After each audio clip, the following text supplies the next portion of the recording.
तकलीफ वो है आपको। तो अखिलेश यादव जी सुन ले, अग्निवीर में 100% एम्प्लॉयमेंट की गारंटी है। तो आपको जरूरत क्यों पड़ रही कि आपको उत्तर प्रदेश में और प्रदेशों में कोटा देना पड़ रहा है 10%? जेल जानते हैं आप कहाँ हैं? कभी गए हो उस मिलिट्री स्कूल में? मैं खुद मिलिट्री स्कूल का पढ़ा हूँ। और आप परमवीर चक्र की बात कर रहे हो तो हम भी तमाम नाम गिना सकते हैं कि कितने परमवीर चक्र। शायद मंत्री जी नहीं रहे इसलिए तकलीफ परेशानी ज्यादा है। सभापति जी दर्द में बताता हूँ, देखिए दर्द बात पहुंचेगी कि नहीं पहुंचेगी। सभापति महोदया, उत्तर प्रदेश से जब से हारे हैं तब से कोई नमस्कार नहीं कर रहा है। तकलीफ वो है आपको।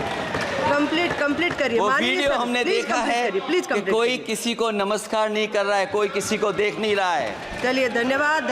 अग्निवीर वाली नौकरी है सभापति महोदया, कोई भी नौजवान जो फौज के लिए तैयारी करता है वो कभी स्वीकार नहीं कर सकता। जब पहली बार ये स्कीम आई थी अग्निवीर, उस समय बड़े बड़े उद्योगपतियों से ट्वीट कराया गया था कि अग्निवीर से अच्छी कोई योजना नहीं है, इनको हम नौकरी दे देंगे, हम अपने यहां रख लेंगे। और शायद सरकार में बैठे लोगों को यह बात याद होगी, क्योंकि सरकार खुद स्वीकार करती है स्कीम ठीक नहीं है, तभी वो अपनी अपनी सरकारों से कह रहे हैं कि अग्निवीर वाले जो लौट करके आएंगे उन्हें कोटा दीजिए, आप नौकरी दीजिए।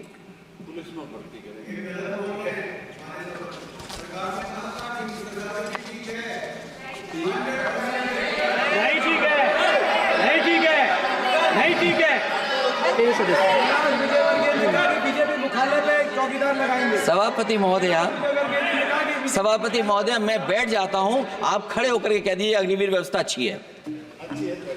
मैं इस सभा में खड़े होकर कहता हूं, उस राज्य से तो हिमाचल प्रदेश से जिसने पहला परमवीर चक्र विजेता मेजर सोमनाथ शर्मा दिए, कारगिल के युद्ध में सबसे ज्यादा शहीद होने वाले हिमाचल प्रदेश के वीर नौजवान थे।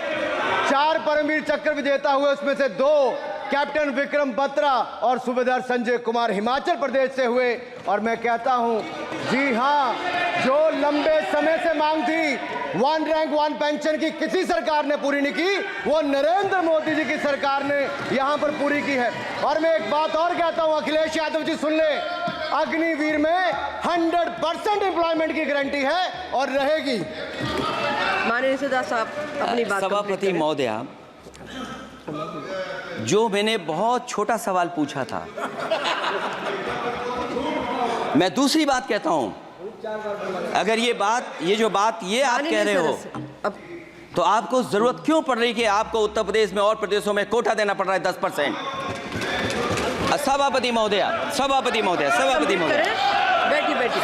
सभापति महोदय, जहां तक परमवीर, रुक जाइए।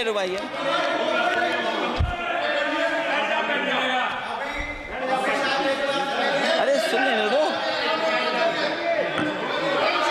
माननीय सदस्य साहब अपनी सभापति महोदय, चेल जानते हैं आप कहाँ हैं? चेल जानते हैं आप कहाँ हैं? कभी गए हो उस मिलिट्री स्कूल में? मैं खुद मिलिट्री स्कूल का पढ़ा हूँ। और आप परमवीर चक्र की बात कर रहे हो तो हम भी तमाम नाम गिना सकते हैं कि कितने परमवीर चक्र। आग्रह कर रही हूँ, आपस में चर्चा न करें। ये सभापति महोदया, जी 1 मिनट से भी कम, मैं आपके सामने कहना चाहता हूं, ये तो केवल मिलिट्री स्कूल गए हैं। मैं आज भी टेरिटोरियल आर्मी के 124 रेजिमेंट में कैप्टन के रैंक पे अपनी सेवाएं दे रहा हूं। अखिलेश जी केवल ज्ञान मत बांटिए, राहुल गांधी जी के साथ बैठकर अब वहां बुलाने का झूठ बोलने की आपको आदत पड़ गई। प्लीज बैठिए, प्लीज।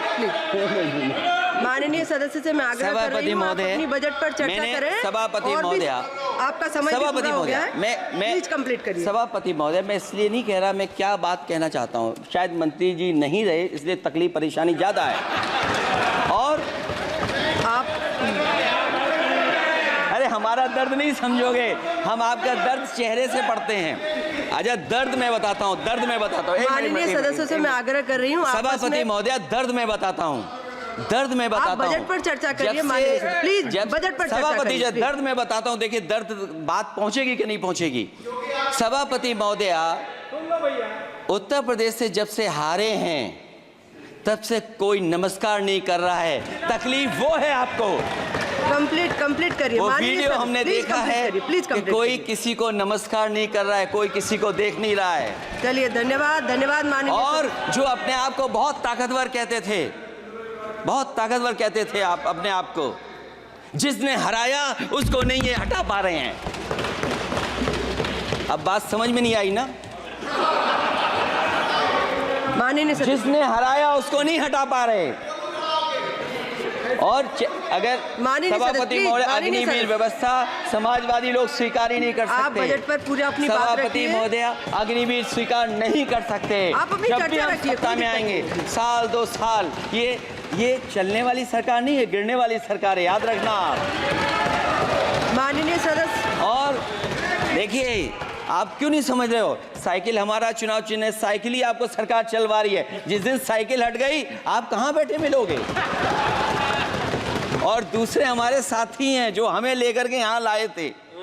माननीय सदस्य से मैं आग्रह कर रही हूँ, कंप्लीट करिए।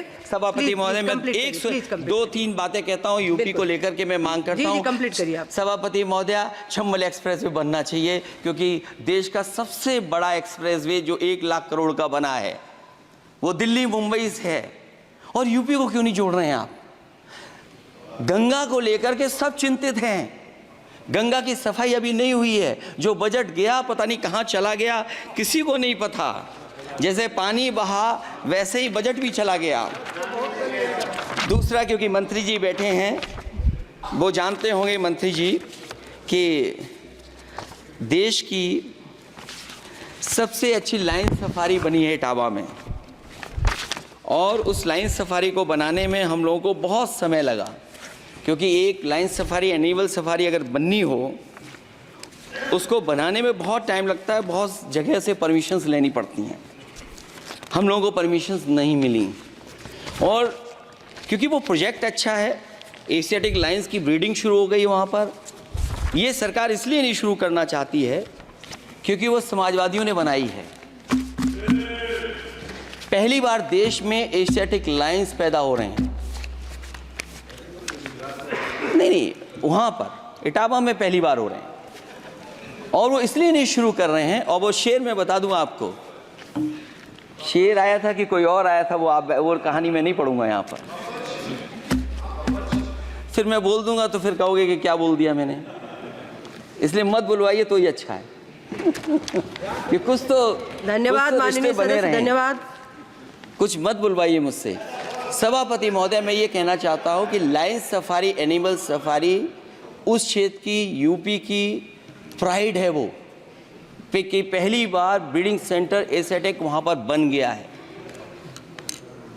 दिल्ली की सरकार और यूपी की सरकार मिलकर के उसको शुरू नहीं होने दे रही है। मुझे उम्मीद है कि उसको शुरू करवा देंगे आप। और आखिरी में मैं कहता हूँ, चलते चलते आप 2 लाइनें कहता हूँ। बुनियाद को नकार कर जो इमारतें उठाएंगे, हम भी देखते हैं वो किस मंजिल तक जाएंगे। धन्यवाद। बहुत बहुत